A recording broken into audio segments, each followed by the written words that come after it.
अस्सलाम वालेकुम अजीज तलबा। आज की वीडियो लेक्चर के अंदर हम चैप्टर नंबर 11 कार्बोनाइल कंपाउंड के इंपॉर्टेंट शॉर्ट क्वेश्चंस और इंपॉर्टेंट लॉन्ग क्वेश्चन को डिस्कस करेंगे। आपको बताऊंगा कि क्वेश्चन की आपने लेंथ कितनी लिखकर आनी है ताकि आपको फुल मार्क्स मिल सकें, या कौन कौन से क्वेश्चंस हैं जो मिलकर लॉन्ग क्वेश्चन की शक्ल इख्तियार करेंगे आपके पेपर के अंदर। अजीज तलबा, पहले जो 5 शॉर्ट क्वेश्चंस हैं ये एक्चुअल में एक ही टॉपिक के डिफरेंट तरीके से पूछे जाने वाले क्वेश्चंस हैं। आपने इनको छोड़कर हरगिज नहीं जाना। पहला क्वेश्चन इससे बन सकता है, trichloro acetic acid is more acidic than dichloro acetic acid. Question number 2 बन सकता है, chloro acetic acid is more acidic than acetic acid.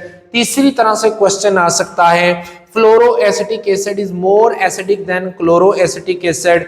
चौथी तरह से क्वेश्चन आ सकता है, formic acid is more acidic than acetic acid. या पांचवी तरह से क्वेश्चन आ सकता है, what is the effect of electron donating group and electron with drawing group on the acidity of different acid. इस टॉपिक को आपने छोड़कर नहीं जाना। अब लिखना आपने क्या है, एक तो लॉजिकल रीजनिंग लिखनी है आपने, फिर एसिड जो आपको दिया जाएगा वो किस तरह से टूटेगा, उसका जो कॉन्जुगेट बेस होगा वो किस तरह से मेंटेन कर रहा है, उनके स्ट्रक्चर भी आपने लाजमी बनाकर आने हैं। अजीज तलबा, क्वेश्चन नंबर 6 है, how toluene converted into benzoic acid. या तो ऐसे पूछ सकता है या आपसे कह सकता है कि हाउ यू कैन या हाउ टॉलीन अंडरगो ऑक्सीडेशन। या यूं पूछ सकता है, इथाइल बेंजीन हो या टॉलीन हो, दोनों की ऑक्सीडेशन की जाए तो जो प्रोडक्ट बनती है वो सेम बनती है। You people have to give a logical reasoning, also write equation for that reaction.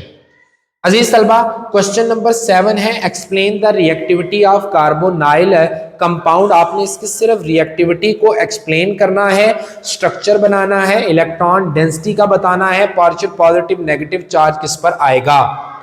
इसी तरह से how acid halide can be prepared from the carboxylic acid, कि कार्बोक्सिलिक एसिड से एसिड हैलाइड को किस तरह से तैयार किया जा सकता है, आपने इसको भी एक्सप्लेन करना है।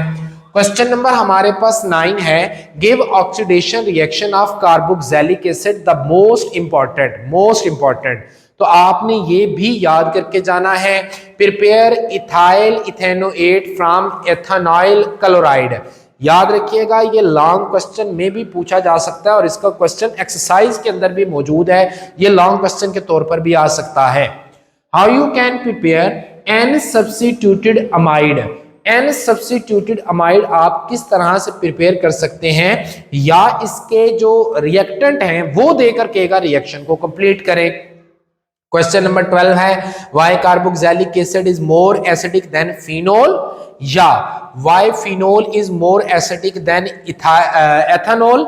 और इसी तरह से ये दोनों जो हैं, ये तीनों मिलाकर आपसे जो है वो लॉन्ग क्वेश्चन में पूछा जा सकता है। फिर आपसे ये लॉन्ग क्वेश्चन में पूछेगा, general mechanism of reaction of acyl chloride with nucleophile. ये जनरल मैकेनिज्म है, लॉन्ग क्वेश्चन के लिए इंपॉर्टेंट है। ये भी इंपॉर्टेंट है कि हाइड्रोलिसिस ऑफ एसाइल क्लोराइड जो है वो ज्यादा होती है अल्काइल क्लोराइड से, और वो ज्यादा हाइड्रोलिसिस करता है अराइल क्लोराइड से। तो वजह बताएं। आपने ट्रेंड लिखना है, आपने स्ट्रक्चर लिखने हैं, आपने इलेक्ट्रोनेगेटिविटी का जो डिफरेंस है वो लिखना है, पार्शियल पॉजिटिव नेगेटिव चार्जेस भी लिखने हैं। फिनाइल क्लोराइड जो है वो सब्स्टिट्यूशन रिएक्शन नहीं देता, क्यों नहीं देता, आपने उसकी वजह लाजमी साथ लिखनी है। क्लियर होगी यहां तक बातें। अब देखें, ये पांचों क्वेश्चन मिला के लॉन्ग क्वेश्चन दे सकता है, कहेगा कि जी यही आपको एज इट इज दे दे कि जी इफेक्ट बताएं, तो आपने ये सारे क्वेश्चन उसमें डिस्कस करने हैं। रिएक्शन जो हैं आपके कार्बोनाइल कंपाउंड के मोस्ट इंपॉर्टेंट हैं, आपने छोड़कर नहीं जाने। मैं साइड पर हूं, आप इसका स्क्रीनशॉट ले लें। आज का जो हमारा लेक्चर है वो इख्तिताम को पहुंचा। नेक्स्ट लेक्चर के अंदर नेक्स्ट इंपॉर्टेंट चैप्टर के जो है वो इंपॉर्टेंट शॉर्ट क्वेश्चन को डिस्कस करेंगे। तब तक के लिए अल्लाह हाफिज।